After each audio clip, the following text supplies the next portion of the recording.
For all you elk hunters out there, chasing turkeys is basically the same thing. I know the reaction you just gave me, but don't knock it till you try it, and don't try it without OnX. The Hunt app will not only help you find new areas on public ground, but I use it to find out landowner info to get permission on private ground that I see birds on as well. OnX Hunt has a special offer for you. Use code CAL to receive 20% off your membership at onxmaps.com/hunt and find more birds this spring. There's nothing like snook hook sets at dawn or catching a tarpon in the moonlight.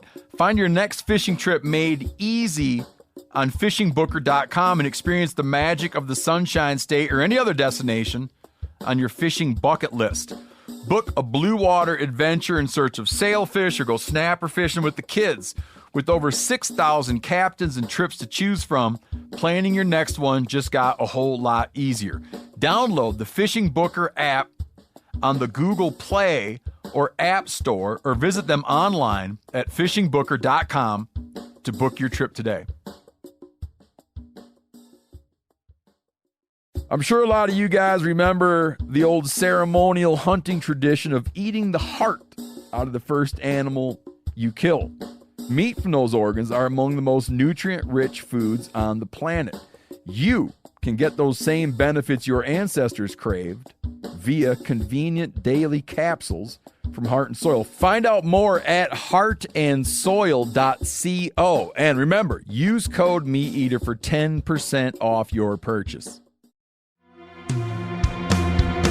From MeatEater's World News Headquarters in Bozeman, Montana, this is Cal's Weekend Review presented by Steel. Steel products are available only at authorized dealers. For more, go to steeldealers.com. Now, here's your host, Ryan Cal Callahan. A family of 3 was found dead at a remote Colorado campsite last month after relatives say the trio was trying to live off the grid. 42-year-old Rebecca Vance, her 14-year-old son, and her 41-year-old sister Christina Vance were found partially mummified in the Gunnison National Forest after a hiker stumbled across their tent in early July. Officials believe they'd likely been camping since July of last year and may have died during the winter. Their relatives say they had grown distrustful of the media and the modern world during the COVID-19 pandemic, and they were hoping to escape the dangers of modern society. But they reportedly had very little outdoor experience, and they found another set of dangers in the woods. Travala Jara, the sister of the 2 women, told the Washington Post they were relying on YouTube videos and online research to survive by themselves. They rejected offers to use an RV and a generator, and instead tried to build a lean-to shelter. They were surviving on canned food, soup, and other prepackaged items, but they were unable to complete an insulated shelter by winter. The local coroner thinks they may have died due to starvation or extreme cold, but an official cause of death hasn't been announced. Jara says her sisters refused to tell her where they'd be, so when she didn't hear from them for several months, she wasn't able to find them. If you're going out into the woods, even if it's to live off the grid and away from society, it may be a good idea to let at least someone know where you'll be. It could be the thing that saves your life when your off-grid life doesn't pan out. This week, we've got the crimes desk, legislation, getting the lead out, and I don't mean Zeppelin. But first, I'm going to tell you about my week. In my week, it was packed as per usual. One of the most interesting and important things to happen was an order to deny a stay requested by the plaintiff Iron Bar Holdings in the Wyoming corner crossing case. That case, of course, has already been judged once, but if you recall, Iron Bar Holdings has filed an appeal. That appeal process will hopefully happen sometime this year. The 10th Circuit Court meets again in September. A stay of opinion is a request that can be made which essentially puts the original ruling on hold. In this instance, the stay was requested to be in place until the case could be reheard in the appeals court. Justice Skovdahl, in his judgment to deny the request for a stay of opinion, lays out the reasons one could be granted a stay, and then goes through each of those reasons and explains why he chose to deny the request. We're going to dig into this a whole lot deeper, as it is really interesting. But the takeaway that everyone should keep in mind is literally written into the end of the judge's order. Quote, "The actions of a few can ruin the opportunities for many." Meaning, that had the Missouri corner crossers behaved in any way other than respectful, law-abiding, and courteous, the stay of judgment could have been granted, and the outlook on corner crossing a lot more dubious than it is right now. Hunting season is coming right up. Archery antelope is darn near here in Montana, fall bear seasons rapidly approach, early wilderness hunts, even depredation private land elk hunts start within a few days of listening to this podcast. Remember that everyone is excited for seasons and opportunities to start. Be patient, be polite, and if you are in Wyoming and you do intend to corner cross, be darn sure to know where you are. Know that rudeness, threatening behavior, or any intent other than moving from public ground to public ground could derail a more straightforward future with non-confrontational public access to public land for all of us. Please take a minute to read the order to deny the stay. We'll have it up at themeateater.com/Cal. There's some really great lines in there, if I do say so myself. And if you're in or near Wyoming and want to be more informed, TRCP and Wyoming BHA are hosting a series of listening sessions around the state. Next couple are conveniently located in breweries. If you know a landowner that could be interested in telling their side of the story, how corner crossing has affected them or could possibly affect them, please let them know and get them over to Evanston, Wyoming. Suds Brothers Brewing, 6 p.m., August 8th. Rock Springs, Wyoming. Square State Brewing, 6 p.m., August 9th. Blacktooth Brewing, 6 p.m., Casper, Wyoming, August 10th. I will be on the road to Buffalo, Wyoming for the nearest session to me just as soon as I get done talking to you. And for the last bit of housekeeping before we move on, as many of you are aware, I am on the International Board for Backcountry Hunters and Anglers. Our longtime leader, president, and CEO, Land Tawney of BHA, has stepped down after 10-plus years at the helm. Land was able to accomplish in just 5 short years what most people said could not be done. Grow a grassroots, member-driven organization from just a handful of people to over 50,000 members strong. BHA participates in stewardship projects, access projects, habitat restoration, but possibly what we're the best known for is advocacy on behalf of our wild places, our hunting and angling rights, and access to wild places. We're one of the very few organizations out there that will take anyone who is interested and give you the tools to be the best possible advocate for the things you love and your family loves to go out and do on the weekends or during those precious weeks of paid vacay. If you are interested in applying, go to backcountryhunters.org/careers. And here's a fun fact for you. If you choose to pursue this and get the job, I would then get to be one of your bosses. Doesn't that sound like fun? Are we having fun yet? Moving on to the crime desk. 7 men were charged in Illinois last week for killing more than 20 wild turkeys with AR-15 rifles equipped with thermal optics and suppressors. A 28-year-old ironically named Hunter Baxter and his 38-year-old buddy Dustin Goldsmith faced the worst of the charges, including several felonies. Their 5 hunting buddies were also charged with misdemeanors in connection to this poaching operation, and between the 7 of them, they face a whopping 63 charges. If these yahoos were using thermal optics to hunt turkeys, that means they were probably shooting them out of trees at night while the birds slept. As I've said many times on this podcast, I really don't have anything wrong with shooting a bird out of a tree if that's your means of getting meat in a limited time frame. However, shooting probably solid core ammo, cheap 223 stuff into the air is not a good thing. Would be very dangerous, in fact. Jumping over to California, the National Park Service is investigating the mysterious death of 5 burros in Death Valley National Park. The wild donkeys had all been shot in the lower Wild Rose area of the park, and officials aren't sure who did it or why. Like wild horses or mustangs, burros are not native to North America. They were brought in by Spaniards in the 1500s, and they can damage sensitive ecosystems and compete for food with native animals like bighorn sheep. Despite these downsides, the U.S. Congress passed a law in 1971 designating wild horses and burros as, quote, living symbols of the historic and pioneer spirit of the West. Federal agencies are now in the difficult position of having to protect these invasive animals while also keeping them from destroying native habitat. This is not to say anyone is justified in gunning down wild donkeys in a national park, but it is true that burros, despite what you may have heard from at least one famous green ogre, are not entirely harmless. We can stay up late, swapping manly stories, and in the morning, I'm making waffles. Oh! Speaking of mysteries, the Nebraska Game and Parks Commission is searching for the person who killed 6 elk last week and left them to waste. The carcasses of 1 bull, 3 cows, and 2 calves were found in Boyd County in the northern part of the state.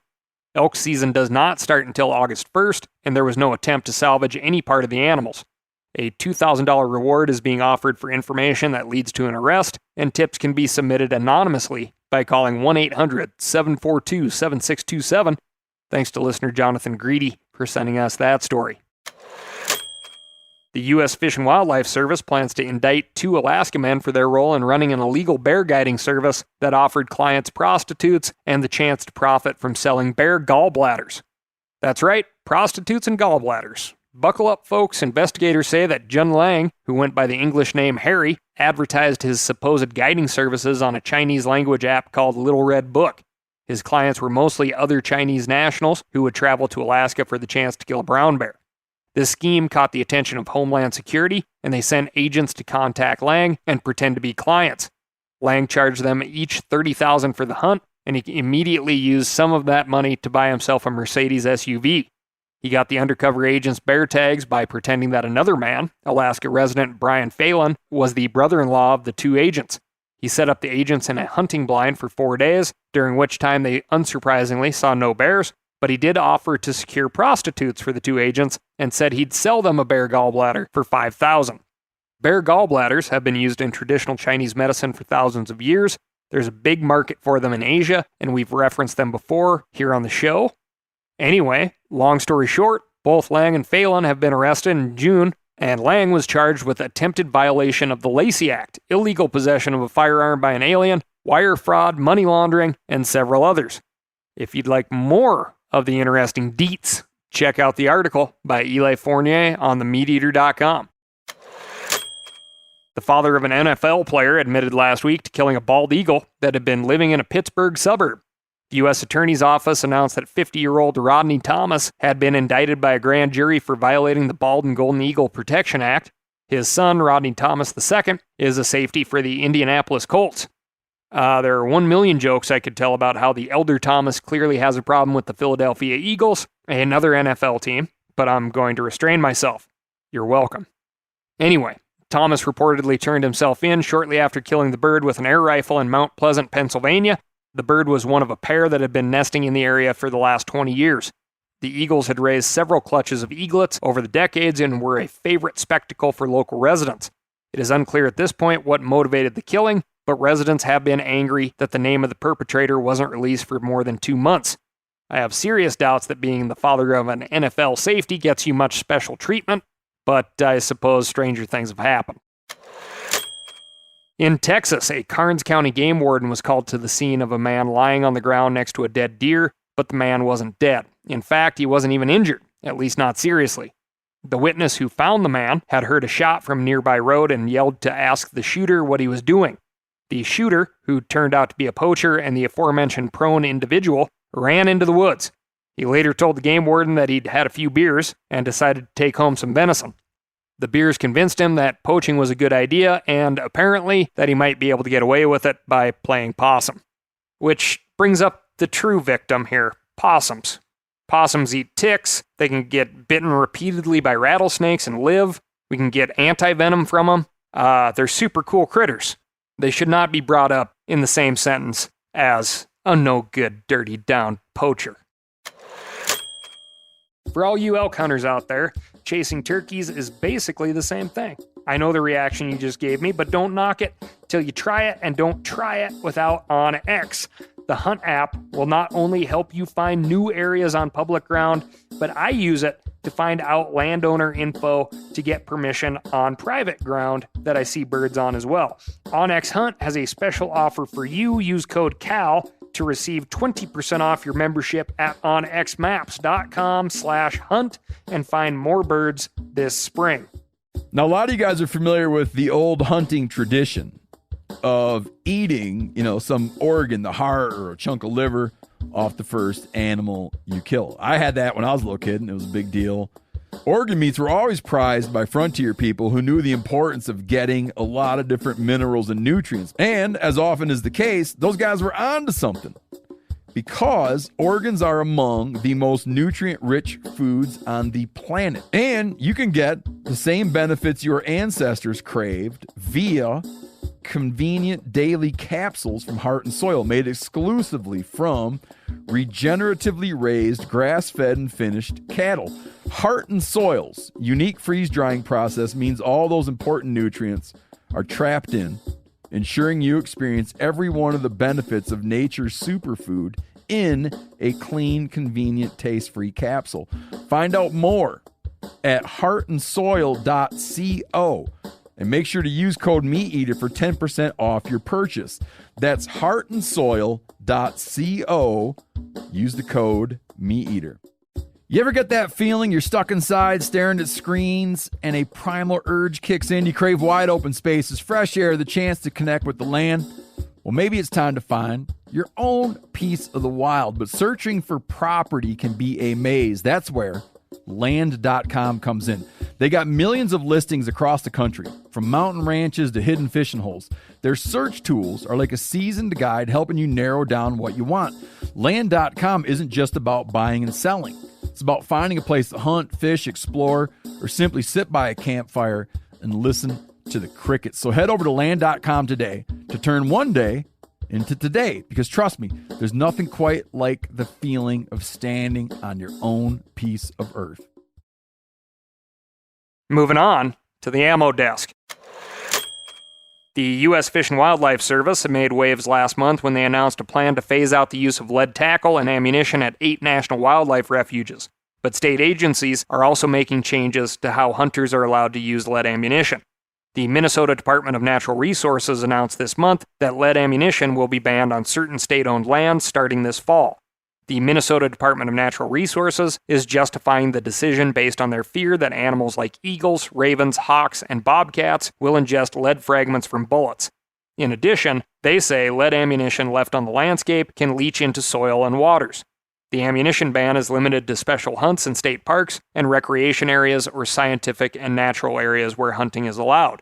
The DNR explains that, quote, hunting is not a primary purpose of state parks and SNAs, unless hunting is consistent with or helps manage the natural resources in those areas. The ban does not apply to state park youth deer hunts in the shotgun zones, as long as hunters remove all parts of harvested deer, including the entrails. This exception was made, quote, due to shortages in certain ammunition types. The good news for folks who like traditional lead ammo is that these areas represent less than 10% of DNR-managed lands in Minnesota. Ammunition will not be limited on wildlife management areas and state forest, which is where most of the state public hunting takes place. Still, the agency is not claiming to be banning lead to address any specific issue. They're not claiming that lead ammunition is having population-wide effects on any of the species they list in their press release. Given this lack of specificity, I'm not sure why they wouldn't roll out lead ammo bans on other state lands in the coming years. The state of New York also announced a multi-year initiative to study the impact of lead ammunition on bald eagles. The press release by the state's Department of Environmental Conservation admits that the bald eagle population is, quote, doing well in New York. Despite this conservation success, they're still looking for hunters to participate in a study to investigate, quote, the reduction in bald and golden eagle deaths that can be achieved from increased use of non-lead ammunition for deer hunting. They're offering a $60 rebate on non-lead ammunition or non-lead bullets for hunters who participate in pre- and post-hunt surveys this coming fall. Only hunters who were issued a deer management permit in certain wildlife management units are eligible to participate, and the DEC says it plans to offer the rebate through 2024 and 2025 seasons. The state currently allows hunters to use lead ammunition on state land, but the legislature is considering a bill that would ban it. A recent study found that lead ammunition could be harming adult bald eagles in the state between the years 1990 and 2018, the study estimates that lead killed 1 to 2 birds a year, but the eagle population in those years rose from 26 to 738, and they did not find that lead affected eaglet survival rates. They admit that their findings cannot be extrapolated to the entire state, which is likely why the DEC announced this new initiative. If you'd like to participate and get your free box of non-lead ammo, we'll post a link at themeateater.com/Cal. We talked about lead and raptors a lot. This is a personal decision I don't think the state should be weighing in on, particularly when raptors in these areas are on the rise on a population level. But as an individual, we make individual decisions. A big benefit to me for shooting solid copper ammo is the fact that I kill one thing that I intend to kill versus having a bunch of carrion eaters fly in there and fly away with lead in their gut, and then their highly acidic stomachs give them lead poisoning right away and they die a painful death. Again, that's an individual decision, and I can afford the non-lead ammo. There are other ways of disposing carcasses that will have the same effect as shooting copper ammo. So if you're in a place where you're taking stuff to a landfill or able to bury it, something like that, then you're in the clear. Moving on to the extraction desk. Speaking of controversial policies, the Bureau of Land Management announced last week that it will raise the cost for oil and gas companies to drill on federal public land. Starting in the year 2032, oil companies will pay 16.67% of their revenue to the federal government, up from the current 12.5%. Rents are also rising. Under the current system, companies have to pay $1.50 per acre each year for the first 5 years of a lease, and $2 per acre per year after that. The new system will encourage companies to relinquish leases by charging $3 per acre per year during the first 2 years, $5 per acre per year for the following 6 years, and then $15 per acre for every year after year 8. The BLM argues that this new leasing structure modernizes a program that was developed 60 years ago. They also frame it as a way to provide a fair return to taxpayers who, after all, own the land on which the oil and gas companies are working. Whether those taxpayers see any benefit from that increased revenue is another question, but the money is supposed to fund federal and state programs that benefit everyone. As you can imagine, oil and gas companies aren't happy. The American Petroleum Institute released a statement slamming the Biden administration for adding barriers to future energy production during a global energy crisis. The rule will increase costs and uncertainty for producers, and it will hurt our country's ability to independently meet our energy needs. Though the BLM doesn't mention climate change anywhere in its press release, opponents of the new rule say it's a thinly veiled attempt to cut oil production and advance the president's climate change agenda. I know this issue is larger than wildlife and habitat, but this is a conservation podcast, so that's what I focus on. From that perspective, this new rule checks a few positive boxes. For one thing, as the Theodore Roosevelt Conservation Partnership points out, increasing rental rates will cut down on something called speculative leasing. When rental rates are low, oil and gas companies lease land with no real potential for economically viable oil and gas production. They aren't likely to drill, but they want to reserve the land just in case they might in the future. According to the TRCP, this prevents the BLM from being able to effectively manage that land for other important multiple uses that may not be compatible with oil and gas. The rule addresses this issue by raising the rental rates and by prioritizing leasing in places with existing oil and gas infrastructure or high production potential. Remember, other leasing operations out there, right, can include public land outfitters, grazing operations, and, ideally sometime in the future, habitat work. In addition, the BLM is raising the amount of money oil companies have to pay up front to cover the cost of cleaning up a well if they abandon it. This is called a bond, and it was set in 1960 at $10,000 for each lease.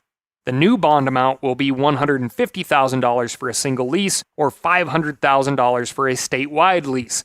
This will hopefully disincentivize companies from abandoning wells and make sure taxpayers don't have to foot the bill for a well cleanup. And since we all know that the wheel of time grinds slowly in federal agencies, I think it's good if we don't have to rely on the feds to clean up oil wells. Whatever you think about this new rule, you have a chance to share your thoughts. There will be a 60-day comment period during which folks can submit online comments, and the agency is also planning a series of public meetings. The details on those haven't been published yet, but we'll be sure to get those on the meateater.com/Cal as soon as they are. I do want to ask you this, in regards to this, to anybody who pays attention to real estate. Have you ever come across a deal where you can lease ground for $3 per acre a year for 2 years, or $5 per acre a year for 6 years, and then $15 per acre for every year after that? No. The answer is no, you have not. That seems pretty darn cheap, and that's the increased rates. Moving on to the legislative desk. In South Dakota, the Game Fish and Parks Commission is considering expanding the areas in which hound hunters can go after mountain lions. Current South Dakota regulations limit lion hunting with hounds to Custer State Park.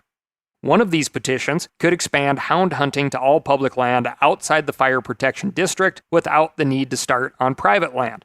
The other would expand hound hunting to the Fire Protection District of the Black Hills. These opportunities would be for residents only, and the harvest would be limited to 6 males and 6 females. Petitioners argue that the state's lion population is robust and growing, and hound hunting would encourage lions to stay away from humans. The commission agreed to adopt the second petition that would expand hunting to the Black Hills, and they sent it to the Game, Fish, and Parks Department for suggested changes. They'll consider those suggestions and make a final decision at their October 5th meeting in Deadwood. South Dakota hound hunters, this is your chance to do what almost no other states are doing. Expand the use of hunting dogs. Don't let it slip away. Get in touch with Game, Fish, and Parks Commission and let them know how you feel. We'll post contact info at themeateater.com/Cal. The House Appropriations Committee passed a bill that would cut the budgets of the Interior Department and related agencies by a whopping 35% from last year. For example, the bill would cut the Bureau of Land Management budget by 18%, the U.S. Fish and Wildlife Service budget by 13%, and the National Park Service by 13%. The Environmental Protection Agency would lose the most. The bill cuts the EPA's budget by 39%, including a 26% reduction in environmental programs and management. The U.S. Forest Service is one of the only agencies that receives a raise. They'll get $949 million more than last year, most of which will be used to manage wildfires. The 186-page bill also includes a ton of provisions that have nothing to do with money. For example, it prohibits listing the lesser prairie chicken under the Endangered Species Act, requires the Department of the Interior to reissue the 2020 rule delisting the gray wolf, and prohibits introduction of grizzly bears in the North Cascades ecosystem. It also prohibits the regulation of lead content in ammunition and fishing tackle, and blocks restrictions on hunting, fishing, and recreational shooting on federal lands. In addition, it would force the BLM to rescind their latest conservation lease rule and rescind the Biden administration's latest clean water rule. The bill does a lot of things, some good, some bad, but it's unlikely to pass both chambers of Congress in its current form. The House Appropriations Committee passed the bill on a 33-27 party line vote, Republicans in favor and Democrats against. The Democrat-controlled Senate passed their own version of this bill, and you can probably guess that it looked much different. Most agencies received more money than last year, including a $4 million raise for the EPA. The final version of the bill will be some sort of compromise. Both appropriations bills emphasize and fund wildfire suppression. Hopefully that means by being proactive with good forest management outside of wildfire season. That's all I've got for you this week. Thank you so much for listening.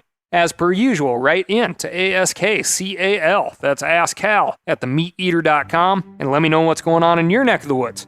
And don't forget to go to www.steeldealers.com to find a local knowledgeable steel dealer near you. They're going to get you set up with what you need, and they won't send you home with what you don't. Thanks again, and I'll talk to you next week.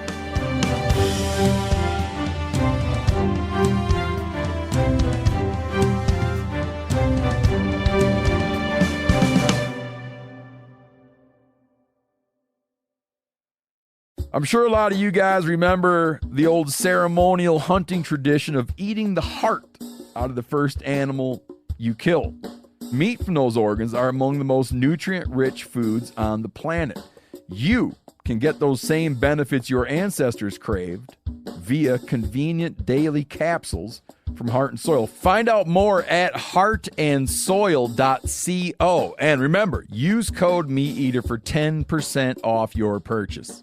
Hey, I just sat down with the owners and operators of Maui Nui Venison. They're on a mission to balance axis deer populations on Maui while giving back to the community and run a totally sustainable operation. For folks like me who want to get your own meat but aren't always successful, you can become a snack subscriber, get some axis deer sticks sent right to your door. Visit MauiNuiVenison.com. That's MAUINUI. Venison.com and use promo code CAL for 20% off your first order.